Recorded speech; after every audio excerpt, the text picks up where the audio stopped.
Climate protest chaos at the U.S. Open. Last night's semifinal delayed for nearly an hour over the disruption, including one protester who glued his feet to the ground. And it's not just there. Protesters also responsible this week for a pie in the face of an airline CEO and crashing a New York fashion show as well. Are activists helping or just hurting their cause? Let's ask Fox Nation host Abby Hornacek and Gutfeld co-host Kat Timpf. Super pumped to have both of you ladies on this Friday edition of Your World. So I don't know, Abby, I'll ask you first. Are these activists, by causing that kind of stir at an event people spent so much money to attend, are they helping or hurting their cause, you think?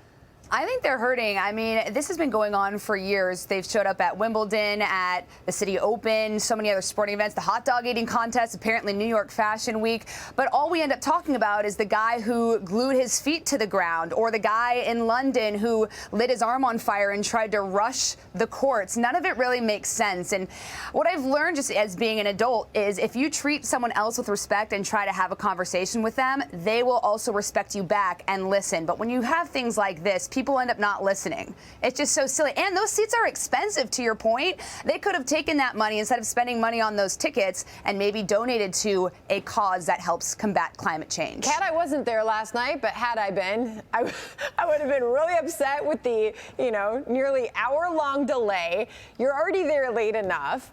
And I don't know, are they winning anybody over with their cause by doing this?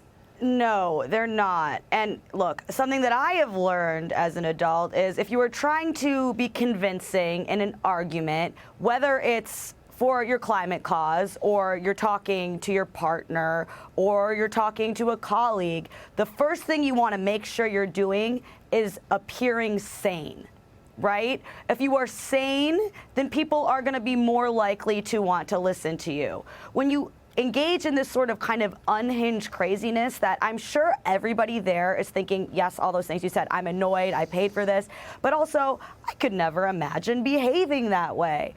That's not the way to make a connection with another person, to get them to even want to listen to your point of view. They're probably just thinking, wow, that's a nuts person. I'm glad my life's going great by comparison, that I don't behave like that. It was really something, that is for sure. Well, I know both of you do a lot of flying, a lot of traveling, so you're sitting in your airplane seat a lot. And speaking of feet, take a look at this one. It certainly wasn't glued to the ground at the U.S. Open. A traveler on a recent flight began feeling ill, she said, and dizzy after the passenger behind her put his bare feet up on her armrest. Okay, Abby, what would you do in that situation, as kind and polite and lovely as you are?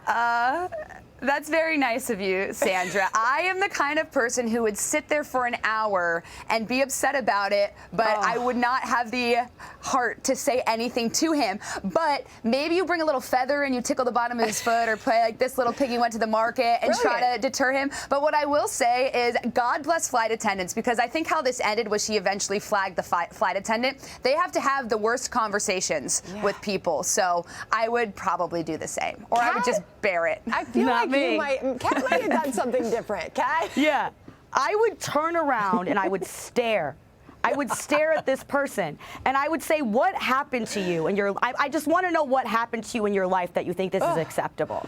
I would not even think about saying something, because it would, no matter what I could say, it would not be as rude as that animal behavior of putting your bare foot into someone else's armrest.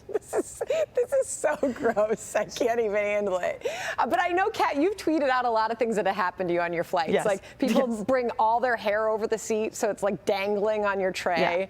Yeah. I mean, flight horror stories, one after another.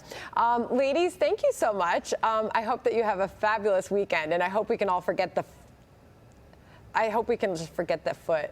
Like I can smell it through the television. No pedicure either. Oh no, I'm sick now. Thank you so much. Lovely to have you both. Hey, Sean Hannity here. Hey, click here to subscribe to Fox News YouTube page and catch our hottest interviews and most compelling analysis. You will not get it anywhere else.